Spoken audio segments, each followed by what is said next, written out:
তোমাক লগ পাইছিলোঁ। কথা ৰিচামণি আগধাৰা। মনত আছেনে বাৰু তোমাৰ তাহানিৰ সেই কথাবোৰ?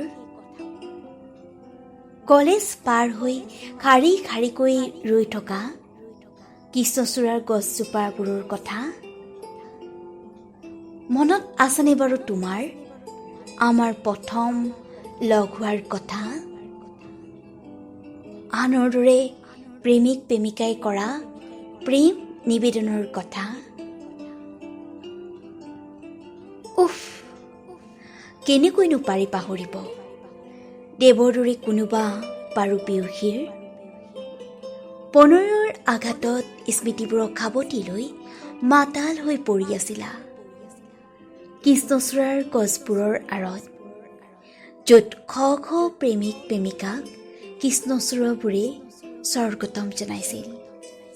কিন্তু ব্যতিক্ৰম আছিলা তুমি, নিজকে যেন লুকুৱাই ৰাখিব বিচাৰিছিলা। কিন্তু মোৰ বাৱলী হৃদয়ে প্ৰথম দেখোঁতেই বুজিব পাৰিছিল ভগ্ন হৃদয়ৰ কথা।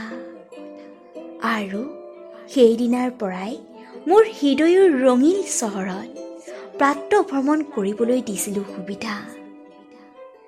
কিছুদিনতেই আপোন কৰি ল'বলৈ তোমাৰ দগ্ন কলিজায়ো দিছিল তাগিদা।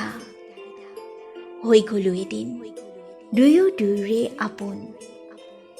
ডায়েৰী পৃষ্ঠা পৃষ্ঠাই লিখি যাব ধৰিলোঁ নানা ৰঙী সপোন।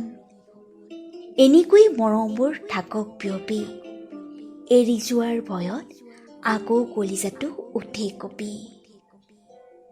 ধন্যবাদ।